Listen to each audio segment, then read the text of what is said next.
What's going on, guys? We're here for part two of our awesome interview with Annette Scott, owner of Kodawari Studios. She just finished talking about what yoga means to her and how it can help influence guys to maybe listen to their body and get checked out. So let's talk a little bit more about what yoga can do for recognizing something's wrong. You touched on it a little bit, but or just any type of body scan recognition, and how can we honor that as guys? Well, I think I probably should address one of the greater challenges to yoga for everybody, which is the vast majority. In fact, I'm pretty confident that no one comes straight out of the vaginal canal and into this physical plane knowing how to do Ardha Mukha Shavasana, like all the crazy Sanskrit names mean nothing to us as children. And for the vast majority of us as adults, it doesn't mean shit either. And the reality of how much a movement practice can help someone's mental, emotional, physical, and if so inclined, a spiritual experience of this life, I believe yoga is a really important thing to at least try on. And if at the end of the day it's not your bag, okay, that's fine.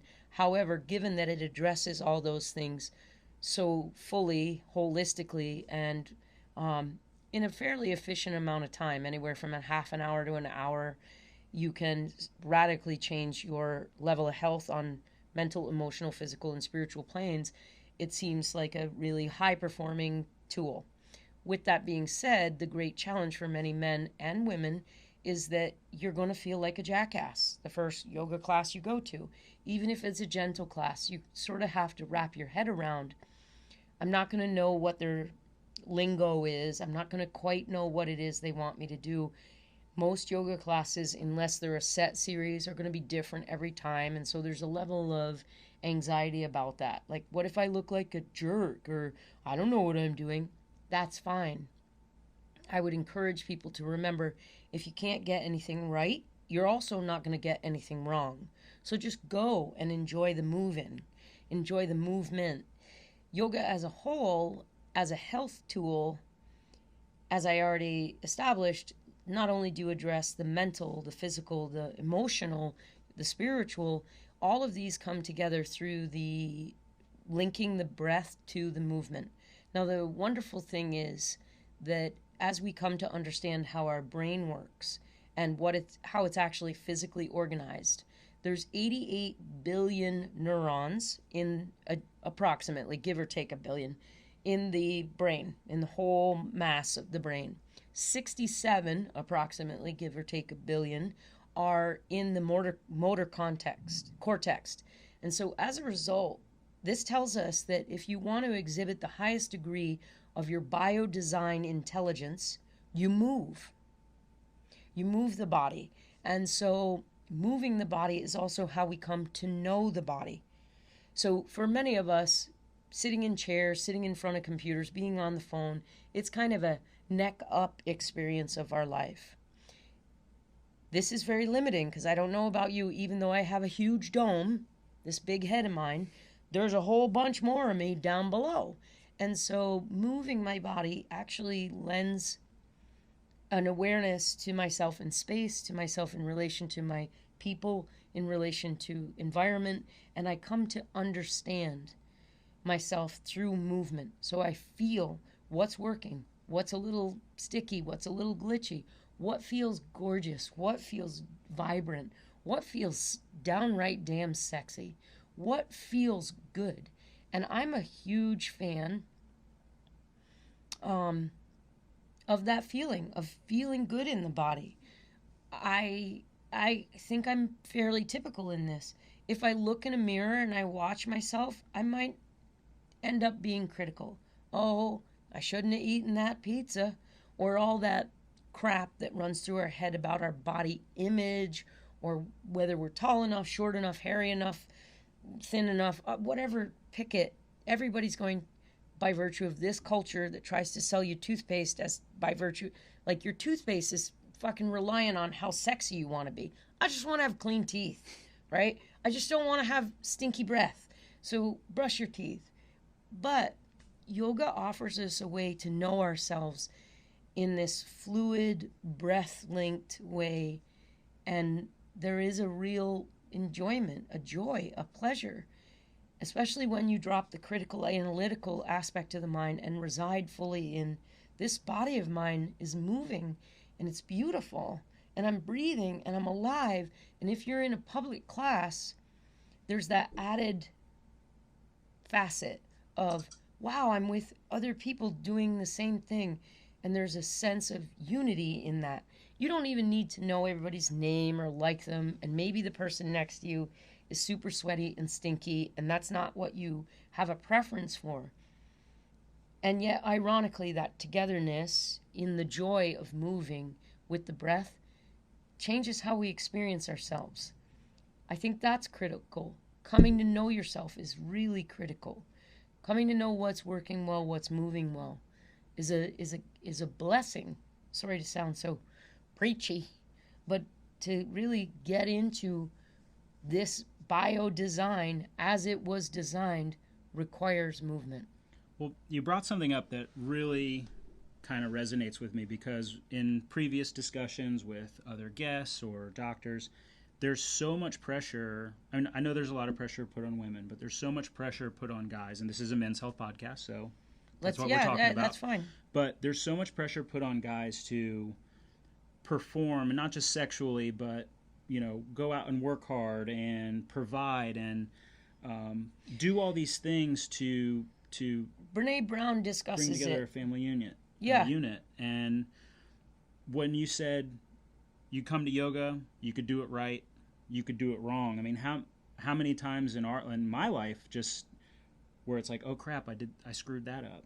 And yoga is so beautiful because you kind of can't mess it up. And getting in that mentality for a guy is very important, because it's the third way. Stigma. Yes. So there's a heavy emphasis in yoga and in Buddhism of the third way, which is and Rumi, who is a poet, does this whole thing about out beyond the fields of right and wrong is a place pure, I'll meet you there.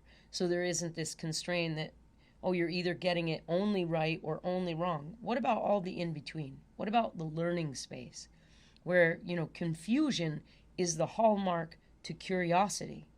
Come into a yoga class, feel like a jackass, have fun with it. Be a rebel, literally. Don't try to get it right. Try to have it feel good. What a gift. What a way to change the approach to our lives. You're not trying to get something right. You're not trying to get something over on somebody. You're not trying to make enough money or buy the right fucking car. Those are really not the hallmarks ultimately of our lives. It's, did I live meaningfully? Have I been of service to something larger than that sort of, I need to make my paycheck? And I'm not mocking those of us that, I'm one of them. I need to make a paycheck. I want to make the life that I'm living, because when it comes to a stop, it won't be up to me. It's going to happen one way or another. So in between now and that pole of death, birth and death, I want to live meaningfully. So I can't be, and I encourage men most assuredly to not try to narrowly define their lives in, did I get it right today? Did I get it wrong today? Am I a winner or am I a loser? There's definitely a third way, and that is to feel. And it's frightening, because some of the feelings that we have, men are relegated to, it's okay to be angry, to express anger, to want to bitch slap somebody. Women, it's not okay to be angry. It's okay, we can cry. We're allowed to cry. Why is that? Men experience loss. You're sad when something you love dies or changes shape and you no longer have access to that. I think it's okay for men to cry. I think it's okay for men to mourn. I think it's okay for men to feel joy, to be radiant. I think it's okay for us to have anger too, where appropriate. It doesn't serve us if it's our constant diet. It becomes toxic and poisonous. So there has to be another way, a third way at the minimum. And the practice of yoga for me, as I teach it, as I practice it, is definitely that third way. Come into the feeling. Krishnamurti said that the highest level of intelligence is observation without evaluation. So not trying to shove it into the bag of right or wrong, to just let it be what it is and to be with it as it is that. And it will change. That's great. Brene Brown, I want to go one step further with this. So she talks about, I think it's in one of the 2 really big podcasts that she does. I can't remember which one it is because I've watched them so frequently because it's a part of our yoga teacher training. She talks about how men tend to define themselves. Violence, anger, career. Women, how pretty, how nice, and how thin you are. What a shitbag way for us all to be living. How violent can you be? Is that really the gauge of who you are as a human? What kind of career you had? Is that a singular definition of the entirety of who you are? I'm blown away when I think, like, if this is how narrow it is that we could live. I'm excited at the prospect of how expansive we could be and how we could give each other permission to go there together. So I do want you to be a man in relation to, I want the masculinity in relation to my femininity, because it's a dance that we then do. And I also want you to be able to access all that feminine receptivity that exists inside you, because that gives you permission to experience the fullness of your masculinity. I definitely know how to bring my male through. People have seen it, they know it, we giggle about it, we laugh about it. And then I'm also receptive to the feeling state that comes when we marry up together, the ability to allow that dance to happen. And it's beautiful, and again, it's in service to life. It's not in service to some singular ideal. So it's a practice. So for me, yoga is a big deal because it is about this dance. It's about the life dance. It's about feeling into who you are and how you are, and how you can bring that to others. Because keeping it all to yourself is, don't hide under the bushel basket, baby.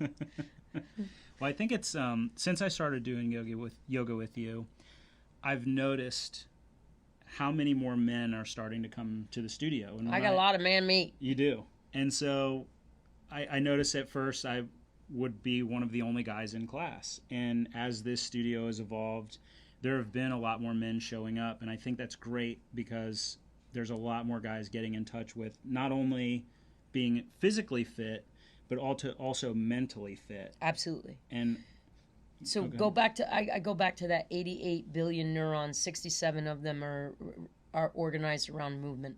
So you want to access the highest level of performance. So let's just say you're really, right now is your time. You're making hay in your career and you want to perform. You want to be the top MF in your field. Move that body. Move it. It doesn't have to be yoga. Of course, I'm going to say, come and try it. See if it fits for you. Running is tough on the body. I know it's efficient, but it's really tough on the body, especially if you don't stretch before and after and take care of other things. Swimming. There are so many ways to move. You want to be the top of your field? Move your shit. Get it going. 20 to 30 minutes a day, minimum. And it doesn't have to be aggressive. Get out, go for a walk. Sex is a good thing to practice. That can wear your ass out if you do it right. You can also do it with yourself. But my point to you is getting movement happening. This moves the blood, it moves the lymph, it moves helps the elimination. Getting the body moving is of critical importance, and it's the highest degree of our intelligence. So coming back to, you want to be vital, you want your dick to work, you want to have good relationships, move your body. You want to live a meaningful life, move your body. Keep the breath moving. Yeah, so again, a lot of this move your body comes back to a lot of the research that we've put in, and I guess it maybe doesn't take a rocket scientist to tell you movement and exercise is good, but it's the best antidepressant we have. It is, and most effective. A lot of American society, there's a lot of sedentary lifestyles, bad diets, not. I hope you better be listening to this podcast while you're walking your ass around. Put your little buds in and go. Yeah, but there's so much of that, and I think that's something Steve and I have really put a point to, is like, let's try to stop that, or let's try to change the way someone thinks about movement, diet, and really how it can take someone to the next level, spiritually, physically, Mentally, emotionally. all of it. Yeah. And so I kind of wanted to ask you, we are a men's health podcast, but we don't really feel like men's health is entirely a man's burden. And so how do you feel about that in your experience and just what you've seen? It can't be any one aspect of our society's burden, just like socioeconomic equality can't be just for the oppressed. It should be an issue for all of us because we're living together. So we don't have that, like we're not living in the same house. We're not an intimate couple, but if you were my man, I'd be up under your shit. Like, let's go do something movement wise, because when I want intimacy from you, if you haven't been moving your body, it's going to be hard for you to give that to me, because you will be dull in your energy body, dull in your emotional body, dull in your mental body. I want a vibrant relationship. So if you have a brother, a lover, a husband, a dad, like my dad, he moves a lot. He tries to drag my mom around, but she's stubborn, man. Oh, she's stubborn. But she gives in sometimes because she knows it's part of her staying healthy so she can live with my dad as long as he's going to live. And so this doing something together that's involved with movement, it can be walking your neighbor's dog. If you don't have a dog, find your neighbor. Somebody's got a dog. Walk the damn thing. Go for a walk. It doesn't have to be aggressive, but movement is a critical piece. So for me, with yoga, it does get very strong. It does get very physical. And I also do yin practices, which are softer and gentler, so that I don't burn up. So that, for men, when I see men come into the room, and I hope it's never been misconstrued, I make an extra effort when I see a man enter the yoga studio practice room, because I suspect it's been a little more challenging for him, knowing that he's going to come into a room mostly filled with females. He's going to come into something that's new to him, he doesn't know much about. Our society wants to mock a man that doesn't get it right. That's the worst thing that can happen. Like, you come in and sorry, I'm going to say it this way. If some bitch mocks you like, oh my God, did you see the guy falling over in the corner? That guy's never coming back. So I go the extra mile to say to the guy, hey man, how are you? And of course I'm like, bro, dude, I'll try to make it easy. Because 1, I'm goofy. 2, I probably think he's good looking. And 3, like, I just want to see us foster more of, and Kotowari at the moment, we're very fortunate. I have my classes, I tend to notice can be as much as I've had 50%. Those are great days, but 35, 40, somewhere between 30 and 40% is men, and they get as much out of it as the female does, the woman does, the transgendered person does, whomever's in the room. We're collectively lighting up, and it works. Otherwise, people wouldn't come back. Yeah, because they actually pay me. I don't pay them. They pay me. In my experience, just how the breath has cultivated so much well-being in me, and I know we talk about this a lot, is when you're in an uncomfortable situation, I mean, there Controlling really the breath, isn't too much better immediate relief than just breathing. And how do you see a man or a guy, like, translating that to realizing maybe something might be off and using that breath to get past the stigma, discomfort, and pursuing some sort of getting help, positive health outcome, or getting help? Yes. Mm-hmm. So anytime you're in an awkward situation, which tends to result in clenching, right? We don't want to be seen as fucking dummies or weak or all the things that I don't want that. And so the first thing is to allow the body to relax, and then follow it right away with a big inhale and elongate the exhale. I just got excited. I was headed into the dorsal vagus nerve, vagus nerve. So the vagal nerve response, which controls all of your organs and some of the muscle tone and allows your endocrine system, which is that chemical cascade that, again, we could get verbal diarrhea. Dr. Rhonda Patrick, if you ever want to get verbal diarrhea and love it, that lady is it. Like, she is the bomb. She does stuff with Joe Rogan, and she follows all the chemical pathways, and she's an extraordinary individual. This stuff that I'm talking about is really, really simple. Relax. Stop clenching your butthole. So literally relax your anus, and then allow the body to inhale, exhale a little bit longer. You don't have to become a freak show. You just exhale a little longer. And that gives you the access point to your frontal cortex where you make, and I'm just telling the specifics of what I know, it's there that we make decisions. You're asking for help because you need it. Something's got to change. You want to get back to that, I'm vital, I'm sexy, I'm alive, I'm alert, let's do something with this. If you're sick or something's not right, you need to get help. And to get beyond the fear of reprisal or looking dumb, start to literally figure out how to first relax your butt and then exhale a little bit longer. That triggers a whole range of chemical cascades that in turn make it easier and easier for you to speak, literally access your language, be able to describe what's happening, and relax around the premise that then you have to receive help. For some people, receiving help is as difficult as asking for it in the first place, because everybody wants to, on some level, a lot of us want to believe, I got this, but we got this together, and together we're better. That requires us to look for help at times. I think a lot of that comes back to just the old adage, and I've lived it with my grandfather, being on road trips with my grandparents and things like that, where this is before GPS too, so we're lost and we have a paper map.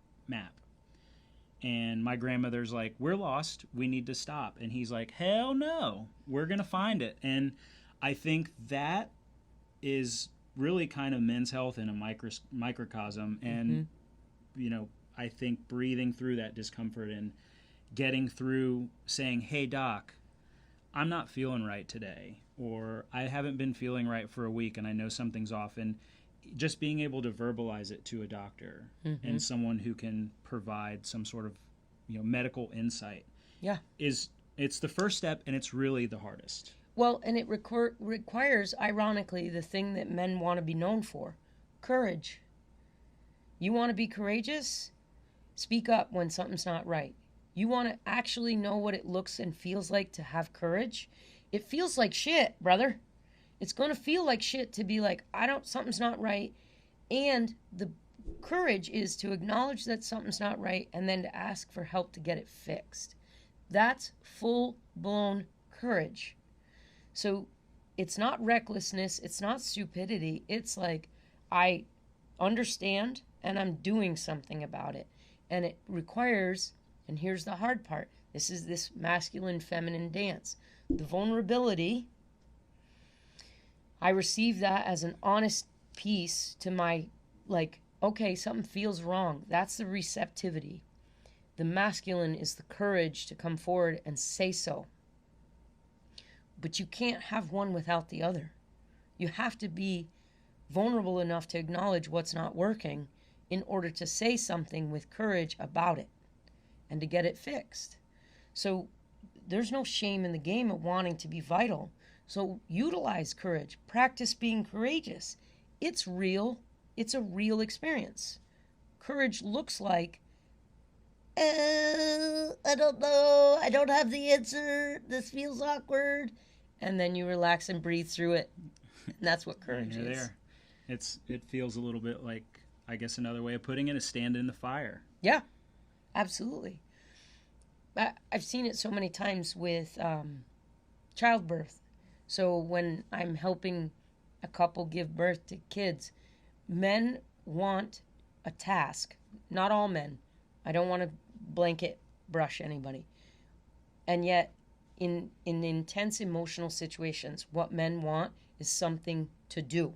I want a task. Well, what your task is in that moment is to soften up and look at your lady and tell her that you could never do this and you know it and it's okay because you know she can and you love her and she's beautiful and you're so proud to be with her and you're not going anywhere. You feel like shit right now. This is crazy times and you're not going anywhere. That's the courage. That's the standing in it. And sometimes you got to do that for yourself. You got to stand like in the discomfort. I know my dick's not supposed to be broke, but it feels broke. I better tell somebody. And then you go and do it. Yeah. So we're going to stop right there for part 2. We've got one more awesome part 3. Click it, watch it. See you guys in a bit. Deuces.